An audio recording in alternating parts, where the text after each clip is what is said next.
welcome to Awakening the Blog. Today I would like to talk about the phases of fear and how it affects our life and our relationships. For I don't know how many decades I've been holding in my awareness that message about fear leading to the dark side, coming from Master Yoda, who's my closest teacher.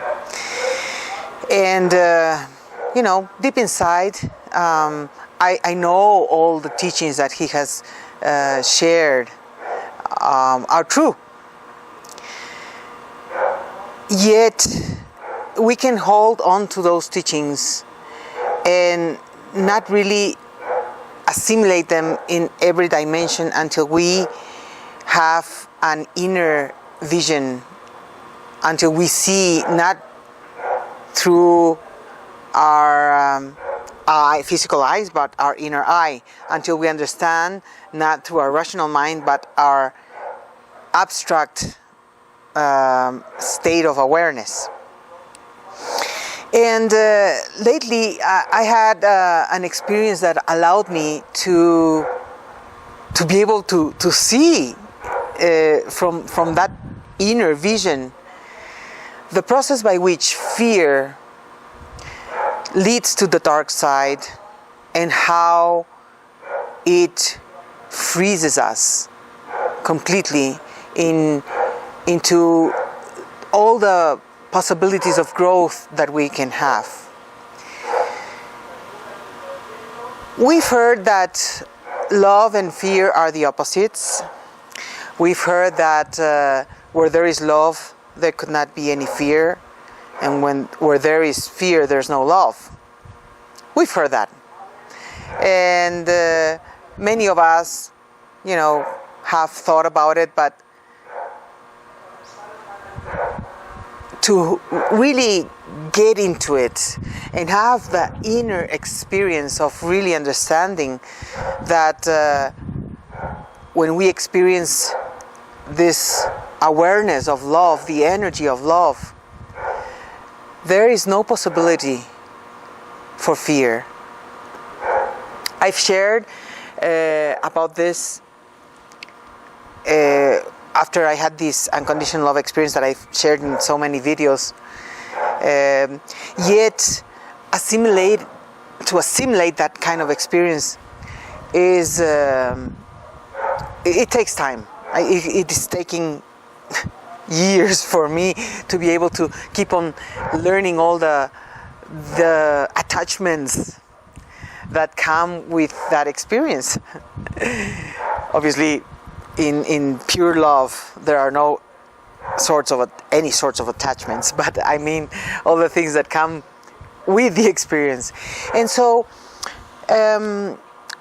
this week I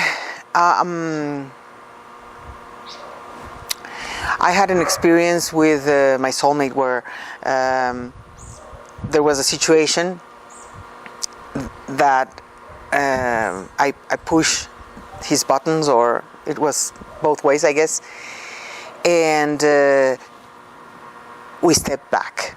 He stepped back first, and I felt the energy, how by stepping back and there was no communication, how the dark side started to govern the mind and govern the heart, and then the separation started happening, and the possibility of anger to come to the surface was there, and then also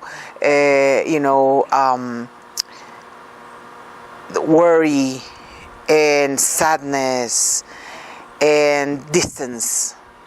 And then, after all the wonderful experiences that we've been sharing and how happy we have been, and being able to see that when energy is flowing in the light, when there are no blockages or there are no obstacles, that we are free to just enjoy and be,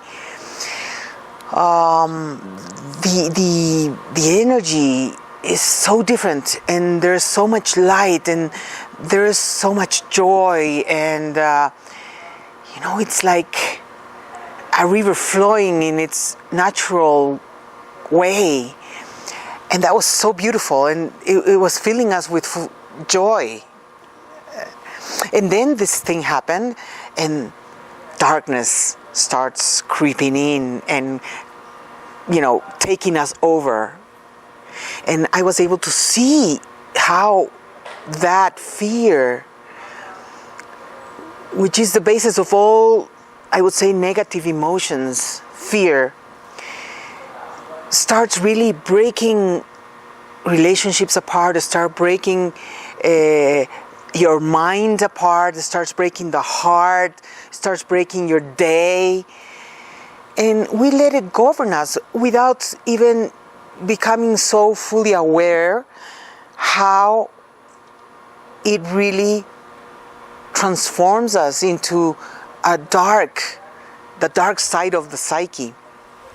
Because, we are so accustomed to move into states of anger or fear or sadness, and we just experience the feeling, but we are not able to see beyond that most of the time, because we're just immersed in the feelings, and we are not seeing how it is affecting us and the other person. We can feel it. We can feel the sadness. We can feel the anger. We can feel the worry. We can feel all those feelings that we can put them on the negative side of the scale. And since we are so wrapped up in our own experience and our own life and our own ego experience, we are not aware of how that is affecting the other, how that is affecting our relationships to the people around us when we are in that state. So I felt that even though it was, a little painful to have this experience, because there was a separation, and there was, the worry and the indifference, which is amazing. By being able to see how it is working, and see how is this affecting the whole situation, with an inner sight, not just with the emotional body, but with the inner vision of how this is working. It was, I was giving him the space to process how he was feeling, but there was a moment that we had to actually sit and talk. If he was not going to come to me, I was going to go to him. And when we sat and talked about it, and we were able to express whatever was going on, and express it in a way that it was supportive to acknowledging the process, acknowledging the fear, acknowledging the emotions, acknowledging the situation where it put us, the iceberg that he turned into melted down, and we were able to reconnect again, and joy came back again. Obviously, the process of returning to the level of joy that we were enjoying before, it's gonna come back little by little until we adjust into the process of reacquainting into good terms again. So one thing that's been clear, and I've been mentioning this on the videos, is that by working on my obstacles and my blockages, I am working on the relationship. I am working on the relationships I have with everybody, and mainly with those closest to me. And sometimes we just project and say, oh, the other one's the problem, because, maybe, like for instance, I'm going to just make this up, but, I stimulate this fear in him, and then he said, oh, she is the one stimulating this fear in me, so, I push her apart. But the problem is not me, the problem is him. I'm giving an example of making this up. And so he has to face the fears that are generating the separation, the pain, because the those fears are not only affecting him, are affecting me. Or the other way, if it's me who has the fear and I am just projecting my fear into the situation, it is me who has to work on the fear and the basis of the fear, and it can take many, many years, because some of those fears and instinctive reactions that we have to protect ourselves, they are very rooted in our past. So we are not totally aware of the origin of them, and therefore we need to really work on that if we want to find a better path to our own awakening, and therefore affecting our relationships with others in the same way of, awakening and healing and opening up to the flow of joy and pure love, that they are on the light side, not on the dark side. So watching the energy of the dark side and the energy of the light side, and where one feels better, it is great to enjoy the light side, but sometimes it is from the dark side that we learn the most. It is by pushing the buttons or by recognizing our own blockages that we are able to work on ourselves to become more awakened.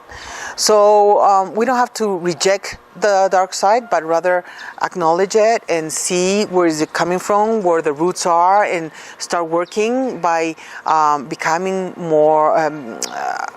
stronger internally and opening up to our soul awareness, so we can actually really become more aligned with who we are.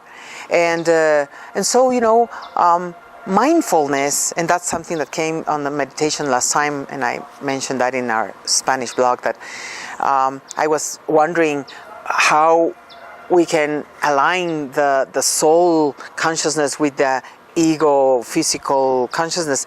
And during the meditation, the clear answer when everything was in silence and the answer popped out, it was mindfulness. And I guess that for our own awakening and for the relationships that we want to have in our life and to share our paths with other people, working from that place of mindfulness is going to be the best way. Yet we're only human, and so we will have to fall into the darkness that comes from the ego wounds and the ego conditioning that we've had over our lifetime, and so we intermingle and we come and go through one and the other. But the more we are aware and we apply this mindfulness into our lives and our situations, the more awakened we will be to experience life from a perspective that only serves us and others. So remember to work on yourself. Don't always think that it is about the other person. The issues are the other person. Even if the issue comes from the other person, we have the opportunity of working on ourselves when we reacquaint or communicate again about the issue. We have the opportunity to come from a place of gentleness and compassion, and not from a place of anger and resentment. Remember that those feelings, if we carry them in our hearts and in our minds, are going to take us to the dark side. They are really going to take us that way, and therefore we are going to feed the relationship from the dark side, and the dark side is going to become stronger because the other person will react from the dark side as well and make it bigger. And that's not what we want. I don't think there's one human being that really wants to live truly right there. We live there on the dark side because of our life experiences and how we have developed to be in our personality. But our true essence, our true spiritual essence, is just pure love. So that's impossible that we would, in our hearts, in our depths of our hearts, we want to go that way. So work, if you're the one with the fear, work on your fear. If you're the one on the other side being given the consequences of the fear that one has, and feeling that separateness and feeling that worry or that sadness. Also, there's a possibility of working and holding compassion and holding love and holding your own awareness of who you are, and realizing that it's not about you, but it's about a process of somebody else and how that's affecting the relationship. Okay, that'll be for today. Thank you so much for stopping by, for watching this video, and remember to subscribe through our webpage, which is awakeningdad.com, so you can be notified when we have new uploads on the blog, and you can place your comments and make your questions, and I'll do my best to answer. And also you can subscribe to our YouTube channel here, follow us on our Facebook and our Twitter. And thank you so much, and I hope this was helpful. It can give you a little hint of seeing and experiencing this situation of fear in a different way. And fear is not all that bad. It can help us. It has a good side too, and it can help us to prevent from doing crazy things that could take our lives from this planet. So, I wanted to focus mainly on how this obscure phase of fear can really hinder our relationships. Thank you, and until the next time.